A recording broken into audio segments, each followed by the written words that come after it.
We searched for a man named Jim Sonnett. And the legends folks tell may be true. Most call him gunman and killer. He's my son, who I hardly knew. I raised Jim's boy from the cradle.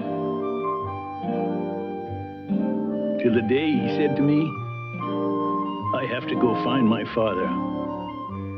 And I reckon that's how it should be. So we ride, Jim's boy and me.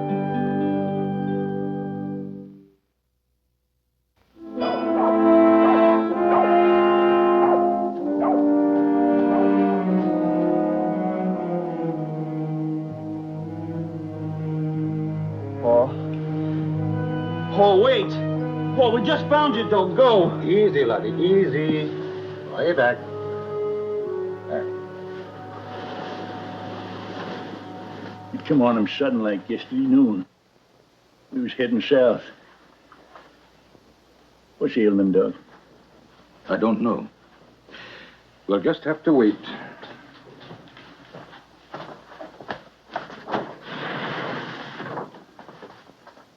Well, it's been a long night for you, Mr. Sonnett. Now, why do you not go out and get yourself a bite of breakfast, hmm?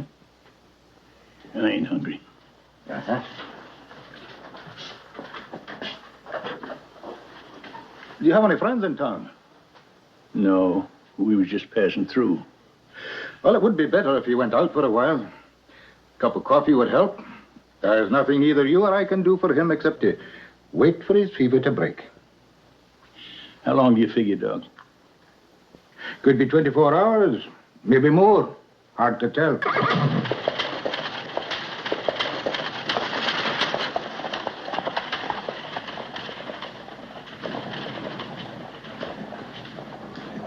Your name, Sonnett? Yeah. I was on my way to the hotel. Be at the courthouse at 10 o'clock. What for? Jury duty. Now, wait a minute, Sheriff. I don't live here. You gotta find yourself another juror. How long have you been at that hotel? We checked in yesterday. Then you qualify as a resident. The court convenes at 10 o'clock. Be there. Now, look, Sheriff, I got a mighty sick grandson over there in the hotel. And I've got a jury to pick. Now, you be at that courthouse at 10 o'clock, or you'll be in jail.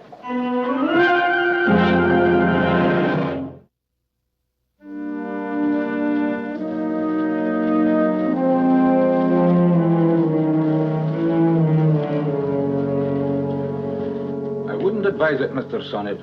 Moving him now could easily kill him. There's a town full of people here. Why me? Well, sir, there's not many people in town who like John Hardwick. Most of them are afraid of him. I imagine Sheriff Peters was having a hard time trying to find 12 impartial jurors.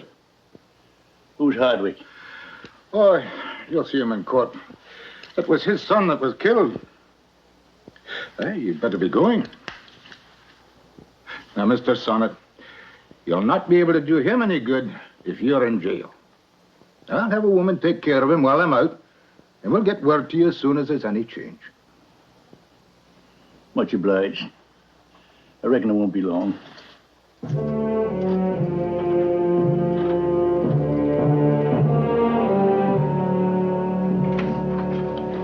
Everyone rise.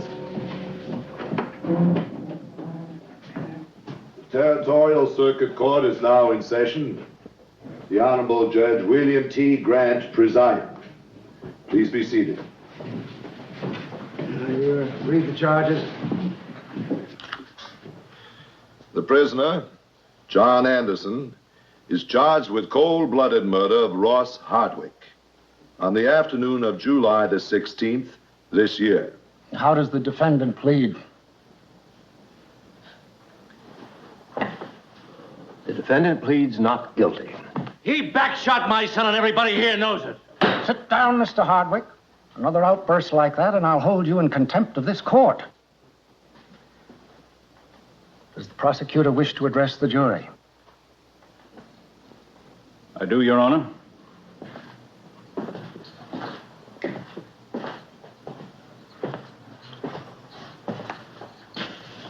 Gentlemen, I won't take up your time with the lengthy resume of this case. Ross Hardwick, young, intelligent, a credit to his community and to his family, was shot down in cold blood by the defendant. Shot treacherously in the back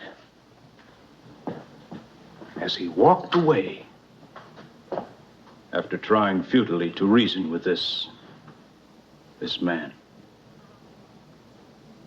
The defendant pleads not guilty, as if he expected some miracle to sustain his plea. For surely the plain truth, gentlemen, as it will be presented to you, will not bear him out. There was a witness to this murder. This jury, I am sure, will consider only the evidence and not some miracle of belief the defendant seems to be counting on. Thank you, gentlemen. Your Honor?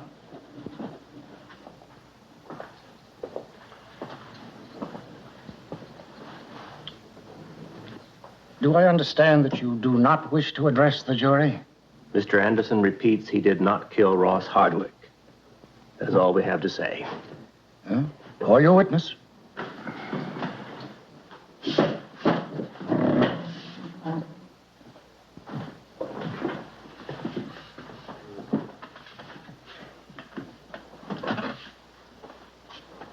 Now, you understand, Mr. Stoll, that you are under oath to tell the truth in this court. Of course. You are Mr. Hardwick's foreman? I've been with him 10 years. And you accompanied Ross Hardwick to the Anderson farm on the afternoon of the 16th? That's right. Will you tell us, Mr. Stoll, in your own words, what happened? Well, in the first place, I figured there was going to be trouble. You see, the Swede there, he built a fence around some water owned by Mr. Hardwick. I wanted to tear it down, but Ross said no, to wait. He wanted to talk to Anderson first. You went with him then because you felt there'd be trouble about the fence. Well, yes and no. See, Ross is a mighty good-looking boy. And everyone knows how the Swede feels about his wife. No. No! You leave my wife alone. I object, Your Honor. Mrs. Anderson is not on trial here. Objection sustained. Confine your testimony to what actually happened that afternoon. Well, like I said, we rode up to the Swede's place. Ross told me to wait out by the gate. Then he rode on toward the house. I saw the Swede come out of the barn with a gun. Ross swung over to talk to him. I didn't hear what they said. But when he turned right back, the Swede shot him. I should have killed him right then and there. I roughed him up a bit, and then I brought him in. Was there anyone else present? No. Just Ross and the Swede and me. Well, what about Anderson's wife? Was she at home? Well, if she was, I didn't see her. That's all, Your Honor. Do you wish to question the witness? Doesn't the defendant want to say something in his behalf? No. Now, the court wants to make it plain that the punishment for murder in the first degree in this territory is execution by hanging. Is your client aware of that?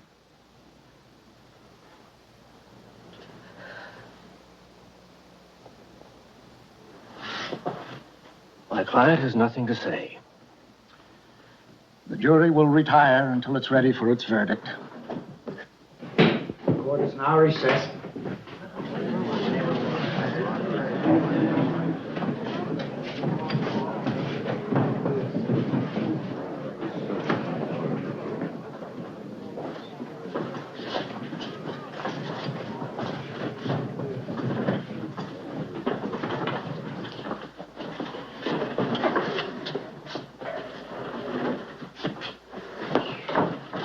Well, it's powerful hot in here, huh?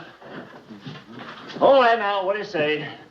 Let's take a nice quick vote, and we can all get out of here. Everybody thinks John Anderson's guilty. Raise his hand. Now, how about you, Mr. Sonnett?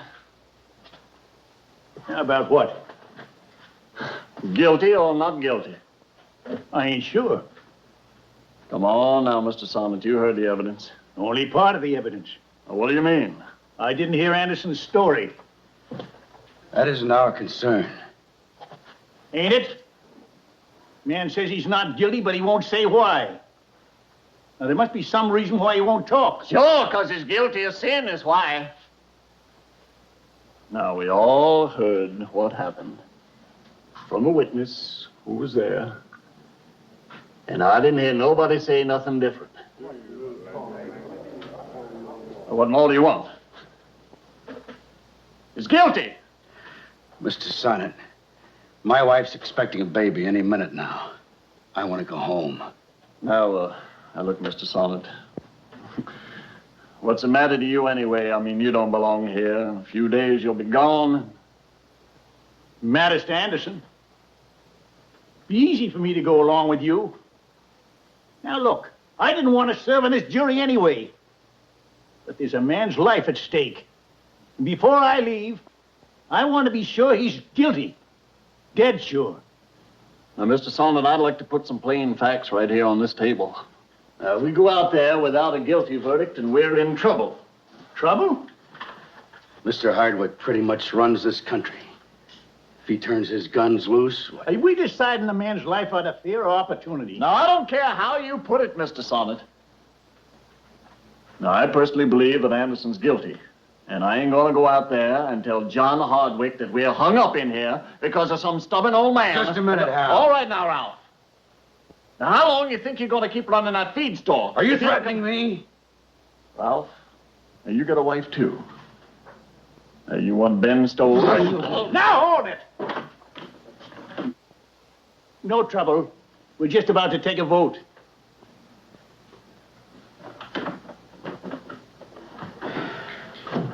Has the jury reached a verdict?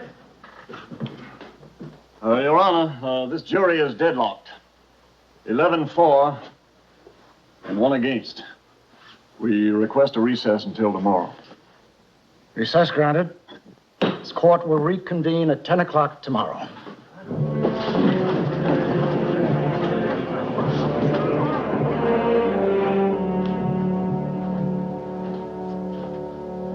Sorry, boys. Judge's orders. Only place we could put all of you up for the night. Where's the prisoner? In the old jail. That's my wife. She's still waiting. Doc's keeping tabs on her. Will you let me know? Sure, I'll let you know.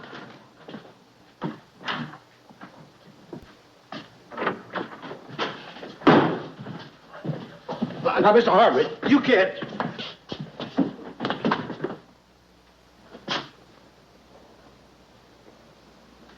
Mr. Sonnett.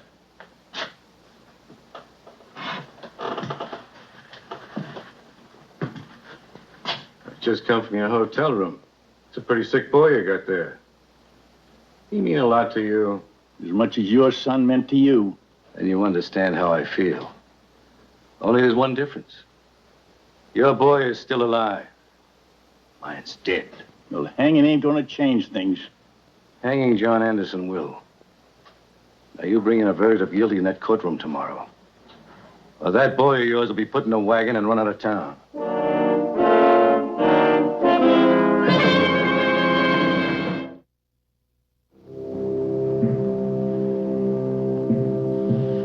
Grandpa? Grandpa? Easy, laddie. Easy, easy. Lie back. I'm thirsty. Yeah.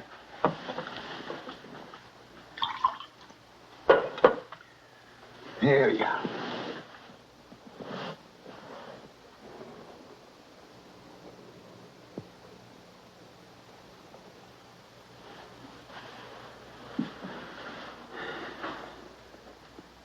I'm tired.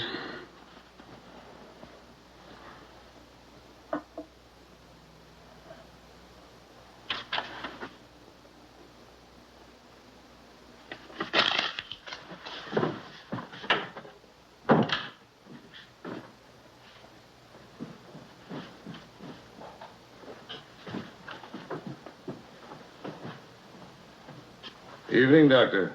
What did you tell Mrs. Hayes? The same thing I'm telling you. Stay away from that boy upstairs. That boy could be dying. Mine's dead.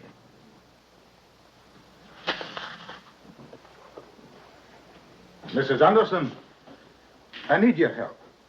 Will you come with me, please?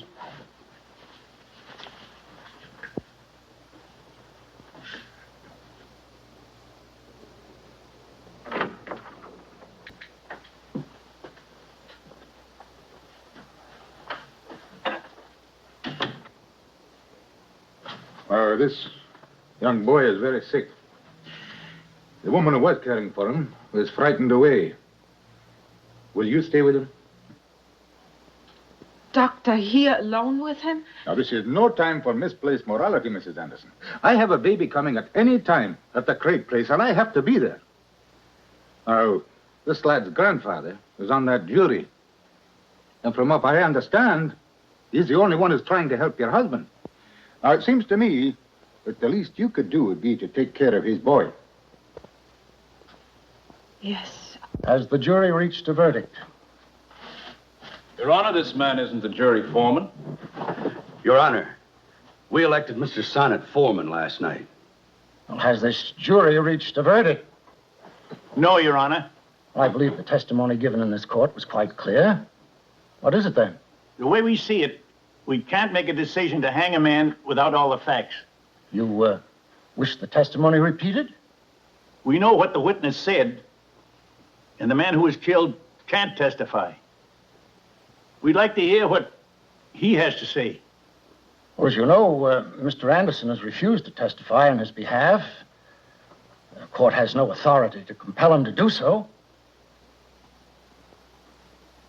Maybe Mrs. Anderson will tell us what happened. Your Honor, this is highly irregular. My witness distinctly stated that Mrs. Anderson was not present. I heard what he said. Let's ask her. Well, the request is reasonable.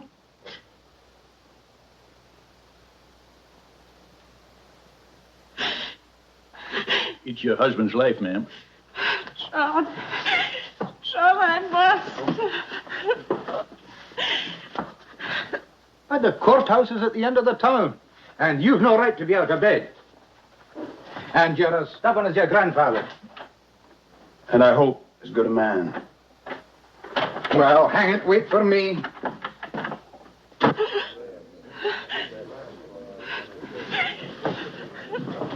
Where are you going, Ben? Going out for a smoke. I think I'd stay if I were you. Don't touch it, Dave. Don't even go close. What's the meaning of this? Just decided to hurry things up a bit, Your Honor. I told you to shut your mouth, didn't I? You had to meddle. You couldn't go along with the rest of them, could you? Open and shut case. Ben, what the devil... Sit down, Mr. Hardwick. Apple of your eye, wasn't he, huh? Ready to take over the ranch? All those newfangled ideas from that fancy school you sent him to? You want to know what he really was, Mr. Hardwick? A no-good, spoiled brat. He didn't know a vented brand from a slick ear. 10 years, I run your ranch for you. Then he comes home and starts telling me off, huh? Well, he riled me just once too often. You shot him? Yeah, the Swede was in the barn. I was the one going into the house. His sonny boy tells me to stay away from the Swede's wife. Well, I told him to mind his own business and get out of there. When he said that he'd have me fired, I killed him.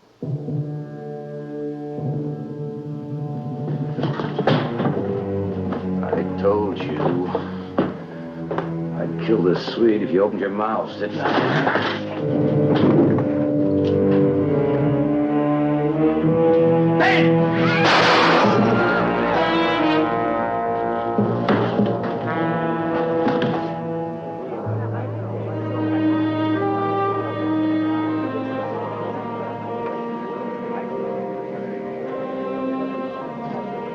I reckon the verdict is not guilty, Judge. This court is now adjourned.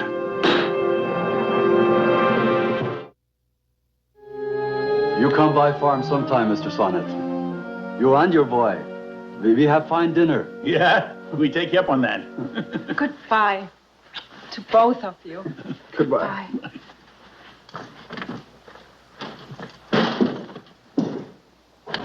Hey, how come she didn't kiss me like that? Well, maybe she figured you needed a little more seasoning.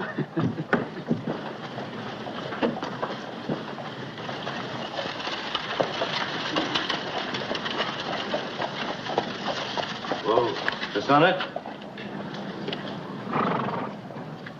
Thank you.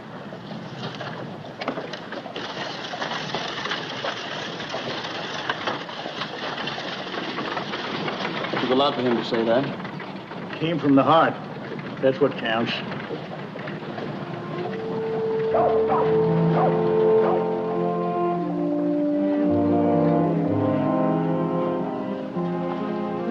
Dear Lord, I felt your presence here today. You must have heard my prayer. And now I ask your help once more. Watch over James out there.